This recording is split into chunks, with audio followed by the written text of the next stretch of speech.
Okay, pag-usapan natin ang isang partnership na inilarawan bilang isang cosmic alignment.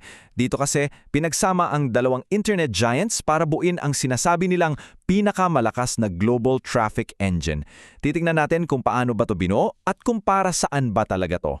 Nagsisimula ang lahat dito sa napakalakas na statement na to. Grabe, di ba? Isipin nyo, bago pa man nagkaroon ng Bitcoin, bago pa man nauso ang salitang crypto, andyan na pala tong dalawang domain na to. Dito pa lang alam mo nang may bigat. Ito yung pundasyon ng lahat. So sino ba tong dalawang bida natin? Sa isang banda, andyan si cointoday.com. Imagine, 25 years old na to at siya yung nagsisilbing sentro ng trafiko. Sa kabilang banda naman, si cointrading.com, 17 years old, na nakaset up para maging perfect na bagsakan ng lahat ng gustong mag-trade. Okay, himayin natin para maintindihan natin kung gaano kalakas tong makina na to. Kailangan nating silipin yung bawat pyesa. Unahin natin yung pinaka-source ng kanyang kapangyarihan. Ano nga ba tong cointoday.com? Well, isipin nyo, para siyang mas mabilis at mas simpleng version ng CoinMarketCap. Isang crypto price tracker na sobrang dali gamitin. Dito pumupunta araw-araw yung mga taong mula sa buong mundo para lang mag-check ng presyo. At dahil nga 25 years na siya, grabe yung tiwala na naipon niyan sa Google at sa mga users. At ito, 110 na bansa? Hindi yang basta-basta numero ha. Ibig sabihin yan, mayroong silang napakalawak na organic at dekalidad na user base na galing talaga sa iba't ibang sulok ng mundo. At linawin natin, ito yung pinaka-importante. Yung traffic na to ay purong-puro, organic. Hindi ito galing sa ads, hindi ito gawa-gawa lang, hindi minanipila.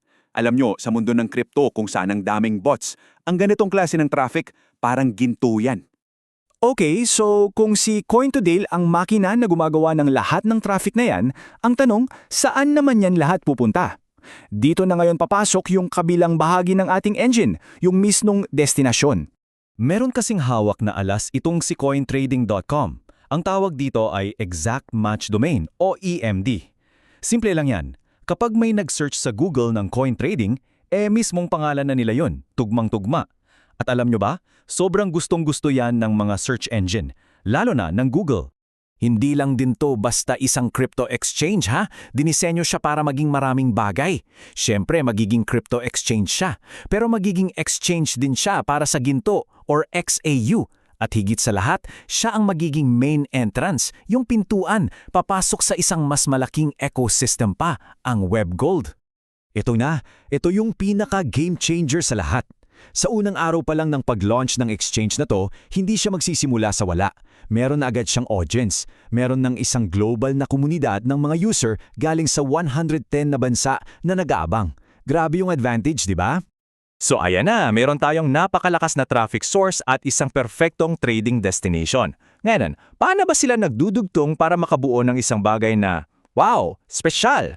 Dito natin makikita yung talino ng disenyo nila. At dito, napakaganda ng stratehiya. Ganito nang kasimple.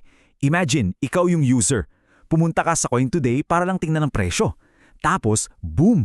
May makikita kang button, mag-trade sa cointrading.com. Isang click mo lang, andun ka na sa loob ng exchange. Yung dating nagche-check lang ng presyo, isa na ngayong trader. Mula information, diretso sa action. At itong daloy na to, dinisenyo talaga para ma-convert yung traffic into liquidity at syempre, eventually, revenue. Kasi yung mga trader, sila yung nagbibigay buhay at kita sa isang exchange. Ito yung dream setup para sa kahit anong platform. Okay, punta naman tayo sa isang aspekto na ayon sa source, halos imposible ng kopyahin o tapatan ng kahit sino, yung kanilang SEO advantage. Parang checklist to ng lahat ng bagay na gusto ng Google. Unang-una, matagal na yung domain age? Check! 25 and 17 years. Totoong global traffic? Check na check. May connection ba at relevant yung content nila sa isa't isa? Oo naman. At syempre, parte pa sila ng mas malaking ecosystem at hawak nila yung malakas na exact match domain. Kompletos ricados. So, anong resulta ng lahat ng yan? Simple lang, binibigyan nito ang cointrading.com ng halos, sabihin na nating, unfair advantage sa search rankings. Ang expectation, dahil sa lahat ng yan, mabilis silang aakyat sa first page ng Google para sa keyword na coin trading. Pero alam nyo, hindi lang pala to tungkol sa pagiging number 1 sa Google o sa kita.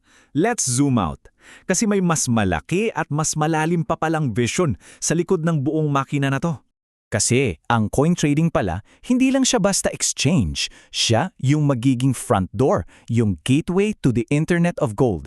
Ito yung pintuan papasok sa isang buong digital na sibilisasyon, ang web gold ecosystem. Sa loob niyan, may sariling market para sa ginto, may sariling stablecoin, may gold wallet, isang kumpletong mundo na may sariling ekonomiya. At ito na siguro yung pinakasimpleng paraan para maintindihan lahat. Si Coin Today, siya yung nagbibigay ng traffic. Si Coin Trading, siya yung gateway o yung pintuan. At ang web gold, yun na mismo yung sibilisasyon na papasukin mo. Ang ganda ng pagkakaarkitekto, no? At para bigyang diin kung gaano kaambisyoso tong proyekto na to, iiwan ko kayo sa quote na to mula sa source. Sinasabi nilang ang disenyong ito ay one of a kind, hindi kayang kopyahin ng kahit sino.